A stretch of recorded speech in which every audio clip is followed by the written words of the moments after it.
Bonjour bien-aimés de Dieu.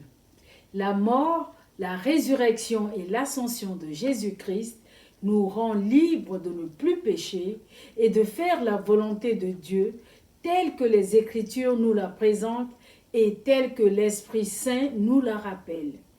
C'est donc pour la liberté que le chrétien a été appelé. Paul, apôtre de la liberté, nous fait cette mise en garde en 1 Corinthiens 10, 23, qui est notre verset du jour. Oui, tout m'est permis, mais tout n'est pas bon pour nous. Tout est permis, mais tout n'aide pas à grandir dans la foi. Une autre version dit ceci. Tout est permis, mais tout n'est pas utile. Tout est permis, mais tout n'édifie pas. Il y a parfois des choses que nous faisons qui ne sont pas forcément mauvaises en soi, mais qui cependant ne nous aident pas à avancer avec Dieu ni à glorifier son nom. Tout ce que nous faisons dans notre vie doit nous rapprocher de Dieu et nous inciter à nous rapprocher de lui davantage. Ce que je regarde, ce que j'écoute, ce que je dis et ce que je pense doivent s'aligner sur les valeurs de la Bible qui sont l'amour, le pardon, l'honnêteté, la pureté sexuelle, etc. Et si ce n'est pas le cas, je ne dois pas hésiter à mettre ces choses de côté et à m'en débarrasser. Car en effet, tout ce que nous faisons doit l'être à la gloire de Dieu et sans atteinte à la conscience de notre prochain. Je dois veiller à ne pas user de ma liberté en Christ pour blesser d'autres personnes ou aller à l'encontre de leurs intérêts.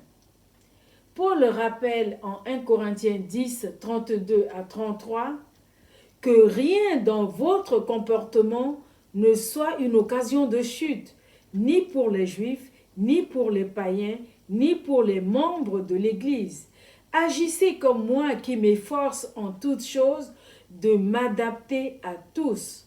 Je ne considère pas ce qui me serait avantageux, mais je recherche le bien du plus grand nombre pour leur salut.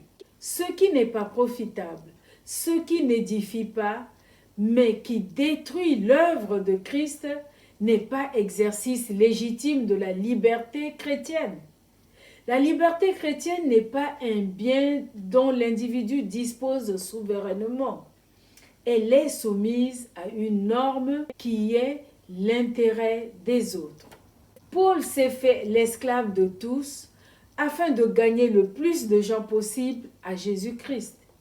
Il pose néanmoins un fondement élémentaire sur les principes qui doivent guider notre liberté et par là même notre conscience.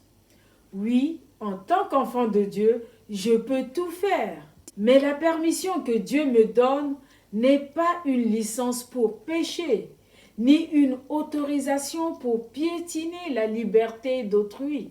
Galates 5, 13 à 14 nous exhorte ainsi.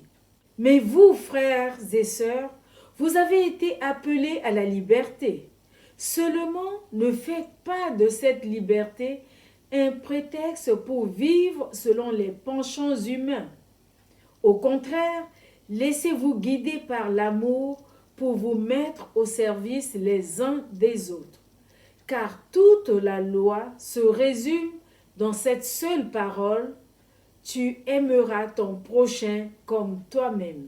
Bien-aimé, la liberté chrétienne, ce n'est pas je fais ce que je veux, mais je fais le bien par amour des autres et de Dieu, et non par amour de moi-même, par peur ou par obligation. Chaque enfant de Dieu doit se placer devant ses propres responsabilités et penser à l'impact que pourrait avoir certaines libertés qu'il prend sur sa propre vie et sur celle des autres.